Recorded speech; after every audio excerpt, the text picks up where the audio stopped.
Bonjour mes amis, que Dieu vous bénisse tous, que cette semaine qui commence aujourd'hui soit la meilleure semaine de votre vie. Et cette meilleure semaine de votre vie, pour que nous puissions avoir la meilleure semaine, le meilleur mois, la meilleure année et un futur éternel, c'est impossible sans le Saint-Esprit, impossible. D'ailleurs, en parlant du Saint-Esprit, je veux vous dire qu'il existe une caractéristique, il y a une caractéristique lorsque nous avons le Saint-Esprit. Il y a une caractéristique, ou plutôt, il y a des caractéristiques, il y en a plusieurs, mais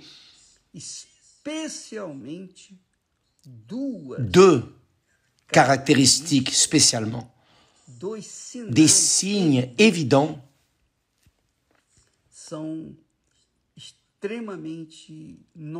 deux caractéristiques sont notoires, notables dans nos vies. Le baptême du Saint-Esprit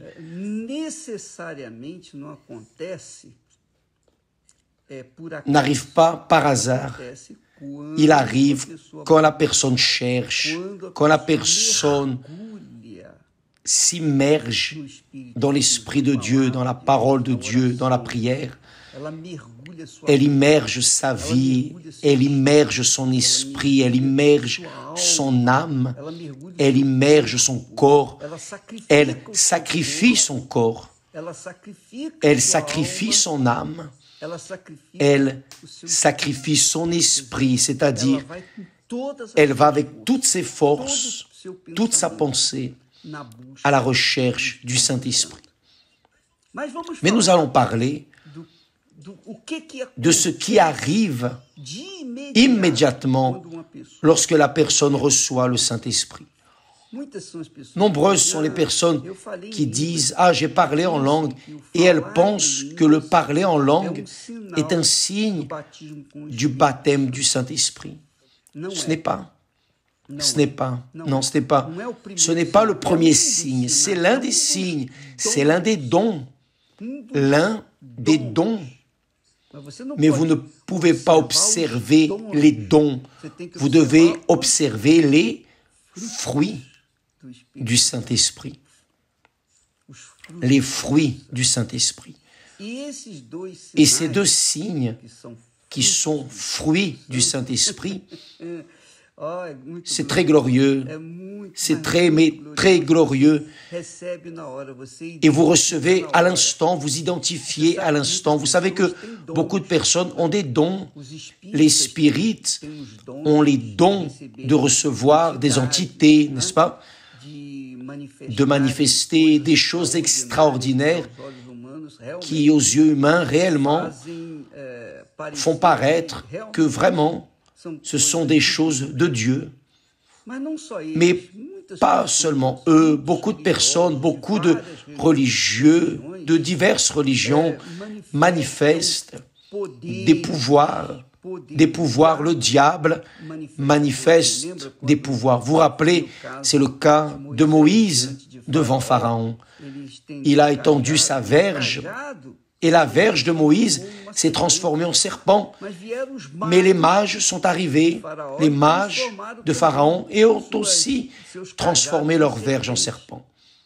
Ça a été une merveille, n'est-ce pas? Donc tout le monde pensait que les mages de cette époque, les mages, étaient de Dieu aussi. Donc, comment allez-vous identifier une personne qui est scellée, baptisée, qui a la pensée du Seigneur Jésus, qui a l'Esprit de Dieu? Comment se manifeste le Saint-Esprit de manière palpable, sensible, extraordinaire? C'est très glorieux.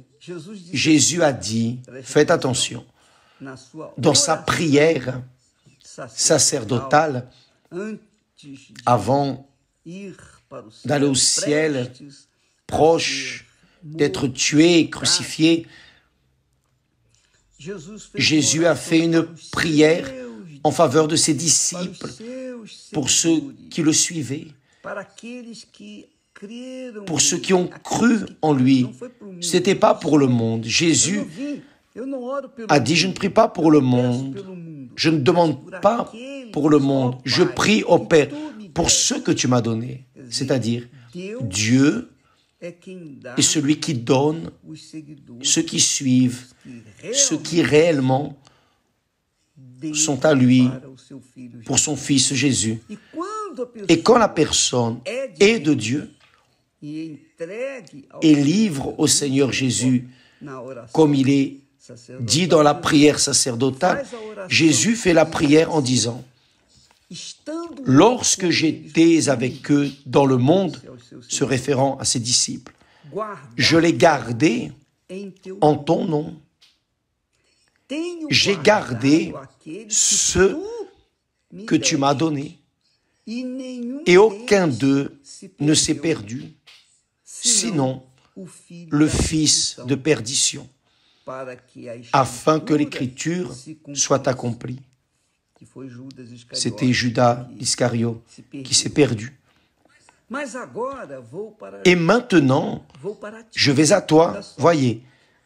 Et maintenant, je vais à toi, Jésus parlant au Père.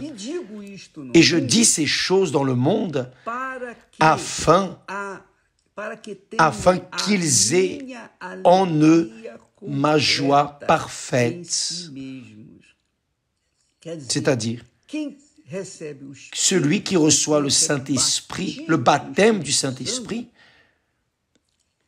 quiconque reçoit le baptême du Saint-Esprit, reçoit la joie parfaite du Seigneur Jésus. C'est glorieux, n'est-ce pas?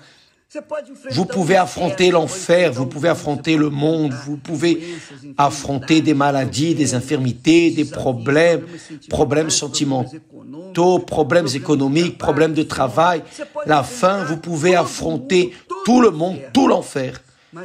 Mais si vous avez le Saint-Esprit, vous avez la joie parfaite du Seigneur Jésus en vous et personne n'enlève cela. Il n'y a pas de perle plus précieuse, plus belle, qui brille davantage que la joie du Seigneur Jésus en nous.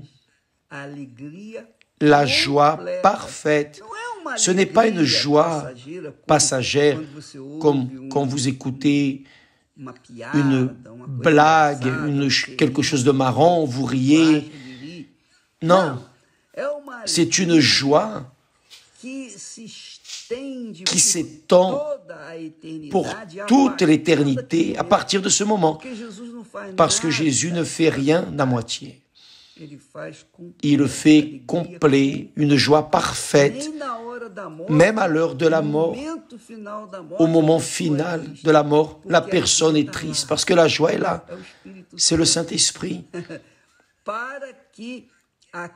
Pour que cette joie vienne démontrer au monde, aux personnes, pour le monde entier, que Jésus est vivant. Oh, regarde là. Joyeux, heureux de la vie, il est joyeux, heureux, heureux. Une joie parfaite. Pourquoi cette joie parfaite? Parce que vient le second. Bon, le premier, la première caractéristique du baptisé du Saint-Esprit, c'est la paix. Quand vous recevez la paix du Seigneur Jésus, alors vient la joie parfaite du Seigneur Jésus. Et c'est sur cela que nous allons travailler ces prochains jours, vous préparant pour le grand jeûne, le jeûne de la sanctification, le jeûne de la sanctification que nous aurons à partir du 11 avril. Nous parlons déjà avec presque un mois d'avance, pour que vous puissiez vous préparer un jeûne de sanctification Un jeûne de Daniel sanctifié. Nous allons avoir ce jeûne pour ceux qui sont intéressés. Un jeûne d'informations séculaires ajouté à la sanctification, quand la personne va laisser ses rancunes de côté,